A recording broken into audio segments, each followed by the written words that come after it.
नमस्कार। आज दिनांक 3 जुलै 2014 आजची तिथी आषाढ शुद्ध षष्ठी वार गुरुवार। सिटी न्यूजच्या प्राइम टाइम बातमीपत्रात प्रेक्षकांचे हार्दिक स्वागत। बातमीपत्राची सुरुवात करूया सुविचार मालेने।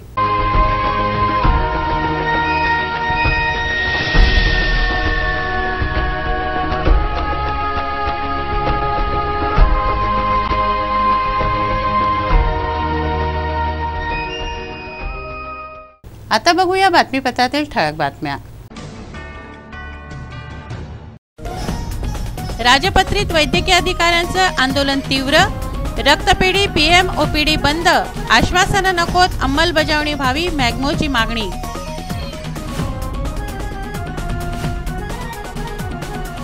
सात सप्टेंबरला संपतोय महापौर उपमहापौरांचा कार्यकाल, 60 दिवस राहिलेत बाकी।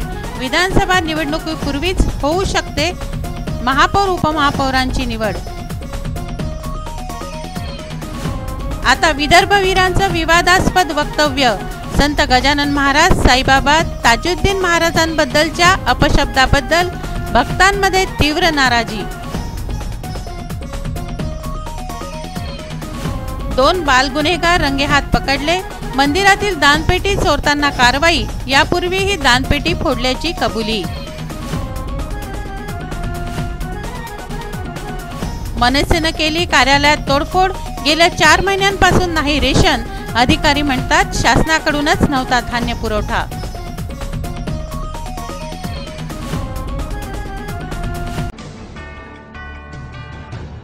चला बघूया बातम्या विस्तारित स्वरूपात। आता बातम्या गुन्हेगारी जगताच्या। गुरुवारी दुपारी बाल गुन्हेगारांना फ्रेझरपुरा पोलिसांनी रंगेहात पकडलं। एका मंदिरातील दानपेटी चोरताना पोलिसांनी त्यांना ताब्यात घेतले। एप्रिल महिन्यातही एका मंदिरातील दानपेटी फोडून चोरी केल्याची कबुली या बालवीरांनी दिली आहे। गुरुकृपा कॉलनीतील गजानन महाराजांच्या मंदिरातील दानपेटी चोरण्याच्या प्रयत्नात असलेल्या 12 ते 13 वर्षांच्या बाल गुन्हेगारांना फ्रेझरपुरा पोलिसांनी ताब्यात घेतलंय। हे दोघेही पारधी बेळ्यावरचे आहेत। एप्रिल महिन्यात श्री कॉलनीतील गजानन महाराजांच्या मंदिराची दानपेटी फोडल्याची कबुली या दोघांनी दिली आहे। या दानपेटीत 13,000 रुपये होते। आर.जी. देशमुख यांच्या मार्गदर्शनात पीएसआय सुखानंद इंगळे, डीबी स्क्वॉडचे प्रकाश धुर्वे, जावेद अहमद, प्रवीण म्हाला, संजय काळे, राजेश खडसे यांनी ही कारवाई केली आहे। एपीएल कार्डधारकांना गेल्या 4 महिन्यांपासून स्वस्त धान्य दुकानातून धान्य मिळालेलं नाही। या विरोधात महाराष्ट्र नवनिर्माण सेनेनं अन्नधान्य वितरण अधिकाऱ्यांच्या कक्षात तोडफोड केली। अन्नधान्य वितरण अधिकारी प्रकाश देशपांडे यांच्या कक्षात महाराष्ट्र नवनिर्माण सेनेनं तोडफोड केली। गेल्या 4 महिन्यांपासून लाभार्थ्यांना रेशन मिळालं नाही। या विरोधात अन्नधान्य वितरण अधिकारी प्रकाश देशपांडे यांची खुर्ची मनसेनं बाहेर काढली, त्यांच्या टेबलवरील काच फोडला, तोडफोड करून कार्यकर्ते पसार झाले। शासनाकडूनच धान्य पुरवठा नसल्याने स्वस्त धान्य दुकानदारांना पुरवठा झाला नाही व त्यामुळे लाभार्थ्यांना धान्य मिळालं नाही। मात्र 15 जूनला धान्य पुरवठा झाल्याने रेशन देणं सुरू झालं असल्याचं अधिकाऱ्यांनी म्हटलं आहे। या संदर्भात अधिकाऱ्यांनी गाडगेनगर पोलिसात तक्रार नोंदवली आहे। आता 12 वाजताच्या दरम्यान जवळपास साधारणतः मनसेचे वगैरे झेंडे वगैरे घेऊन आणि काही दुपट्टे घेऊन 30-40 लोकांचा जमाव प्रथम DSO ऑफिसमध्ये गेला। DSO दौऱ्यावर असल्यामुळे त्यानंतर FD ऑफिसला आले। त्यावेळेस मी सुद्धा थोडासा ॲडिशनल कलेक्टरच्या ऑफिसकडे गेलो होतो।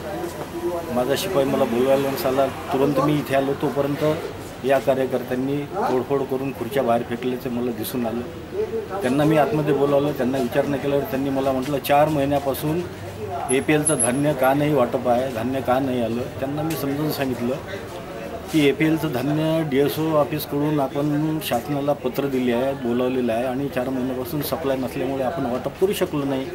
परंतु मागच्या या जूनच्या 15 तारखेपासून धान्य आलेलं आहे आणि आपण वाटप सुरू आहे। तेवढं त्यांना समजावल्यानंतर ते लोक निघून गेले। पण तत्पूर्वी त्यांनी ऑफिसमध्ये येऊन धुमाकूळ घालून माझ्या FDOच्या म्हणजे अन्नधान्य वितरण अधिकाऱ्याच्या टेबलवरचा काच फोडला, खुर्ची बाहेर फेकून दिली। अशा प्रकारचं कृत्य त्यांनी केलं। शासनाकडून आलेला आमचा माल आम्ही कोणत्याही प्रकारची हयगय न करता तात्काळ दुकानदारांना वाटप करण्याची प्रक्रिया पाळत असतो। आणि ती यथोचितरित्या पार पाडलेली आहे. कोणत्याही प्रकारचा आता मागचा जो आहे तो धान्य पुरवठा शासनाकडून न झाल्यामुळे त्याला आम्ही काही करू शकलो नाही. पण आता जो आलेला माल आहे तो आम्ही व्यवस्थितरित्या परमिट पास झालेला आहे, दुकानदारांना तो माल पोचलेला आहे आणि वाटपही सुरू आहे. अशा स्थितीत यांनी येऊन तोडफोड केलेली आहे. जिल्हाधिकारी महोदयांना मी तशा प्रकारची माहिती दिली आहे.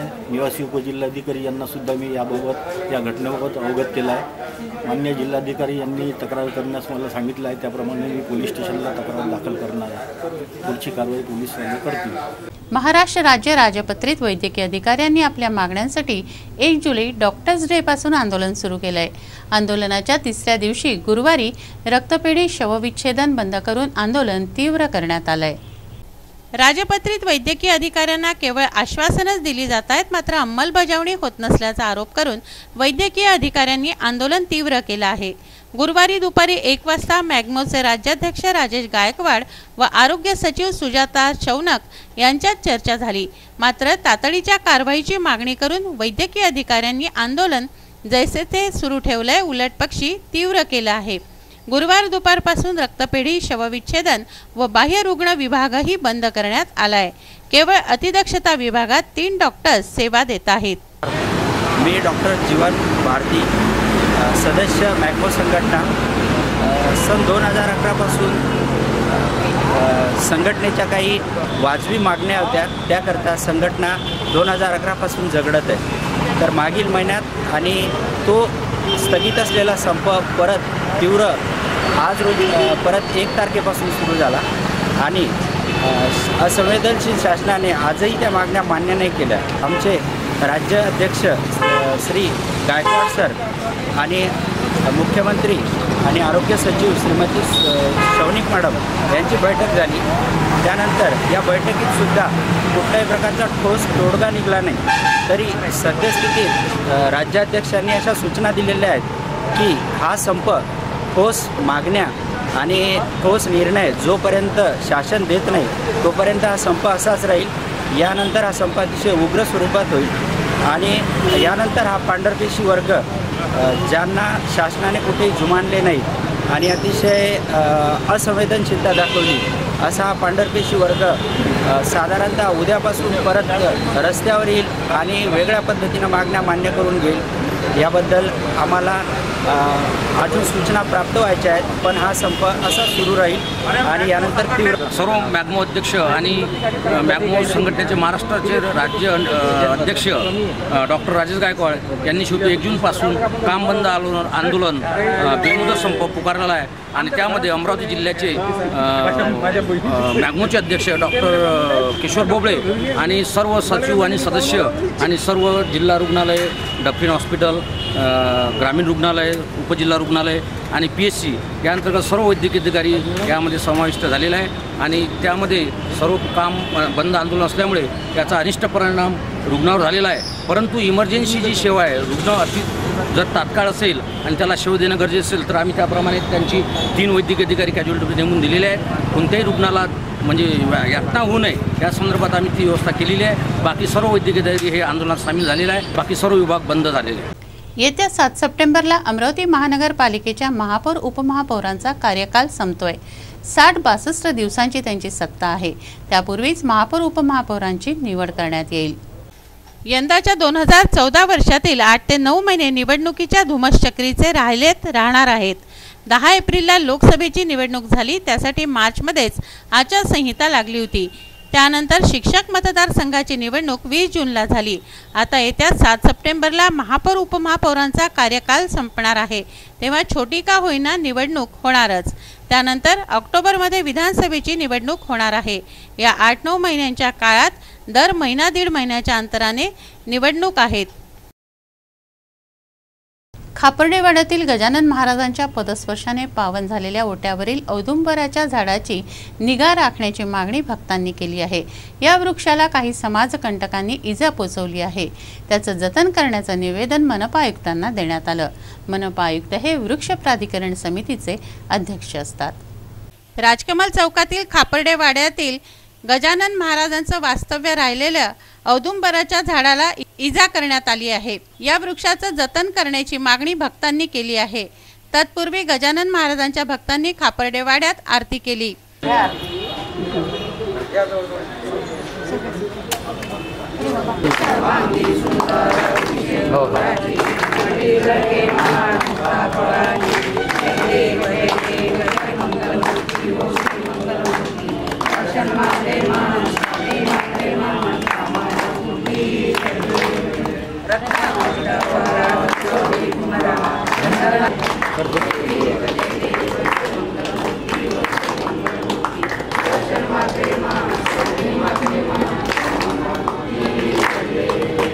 त्यानंतर मनपा आयुक्तांना निवेदन दिलं।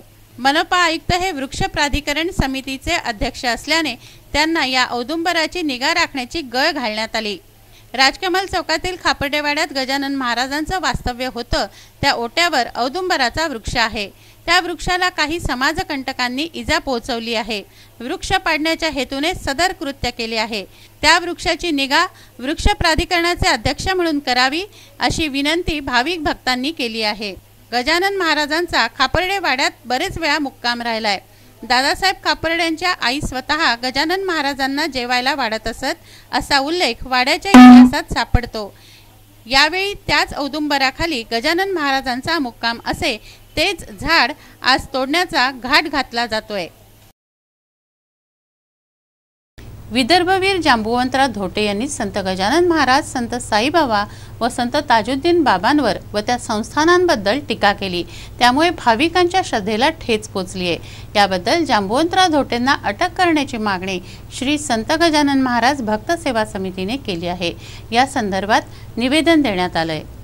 शंकराचार्य स्वरूपानंद यांनी साईबाबांबद्दल केलेल्या वक्तव्याचे पडसाद सर्वत्र उमटत आहेत। अशात विदर्भवीर जांबुवंतराव धोटे यांनी शंकराचार्यांच्या वक्तव्याला दुजोरा देत संत गजानन महाराज, संत साईबाबा व संत ताजुद्दीन बाबा यांच्याविषयी आक्षेपार्ह वक्तव्य केलं। या विरोधात संत श्री गजानन महाराज भक्त सेवा समितीने जांबुवंतराव धोटेंवर घणाघाती टीका करून समितीने त्यांना अटक करण्याची मागणी केली आहे। दिनांक 2/7/2014 नागपूर येथे जांबुवंतराव धोटे या व्यक्तीने प्रेस कॉन्फरन्स घेऊन महाराष्ट्राच्या तिन्ही संतांबद्दल अउद्गार काढून हजारो भाविकांच्या मनाला क्षती पोहोचवली आहे। याकरता आज आम्ही जिल्हाधिकारी कार्यालय आणि पोलीस आयुक्त साहेबांना निवेदन देऊन 2 दिवसाच्या आत त्यांना तात्काळ अटक करावी असं विनंतीपूर्वक अर्ज सादर केलेला आहे। जर त्यांच्यावर कारवाई न झाल्यास आम्ही दिनांक 5/7/2014 संध्याकाळी 5 वाजता राजकमल चौक येथे धिक्कार आंदोलन करण्याचा संकल्प घेतलेला आहे। तरी मी सर्व गजानन भक्त, साईबाबा भक्त, ताजुद्दीन बाबा भक्त व असंख्य संतांच्या भक्तांना विनंती करतो की त्यांनी जास्तीत जास्त संख्येमध्ये उपस्थिती राहून अशा विकृत लोकांच्या विचारसरणीला पूर्णविराम लावण्यासाठी आपण एकत्रित यावं व आपल्या संतांच्या भक्तांची मोठ्या संख्येने शक्ती दाखवावी अशी मी सर्व संत भक्तांना विनंती करतो। रुग्णांना रोखून ठेवण्याची डॉक्टरांनी उपचारापूर्वीच खर्च सांगावा तशी सूची फलकावर लावावी असे आदेश उच्च न्यायालयाने आता दिले आहेत। रुग्णांना डॉक्टरांनी उपचारापूर्वीच खर्च सांगावा असे आदेश उच्च न्यायालयाने दिले आहेत। रुग्णांना खर्चाचा अंदाज असल्यास ते ठरवू शकतात की त्यांनी उपचार कुठे घ्यायचे। तेव्हा एक आदर्श म्हणून डॉक्टरांनी फलकावर सूची लावून खर्च सांगावा जेणेकरून रुग्ण व नातेवाईकांची गैरसोय होणार नाही। अनेकदा उपचारांचं बिल भरण्यासाठी नातेवाईकांची अडवणूक केली जाते। तेव्हा रुग्णालयांसाठी काही नियम आवश्यक आहेत असं सर्वोच्च न्यायालयाचं म्हणणं आहे। न्यायालयाने भारतीय आयुर्विज्ञान परिषदेलाही याबाबत जाब विचारलाय की रुग्णालयांवर काही नियंत्रण आहे का, या नियमांचं पालन न केल्यास परिषदेने डॉक्टरांवर कारवाई केली आहे का।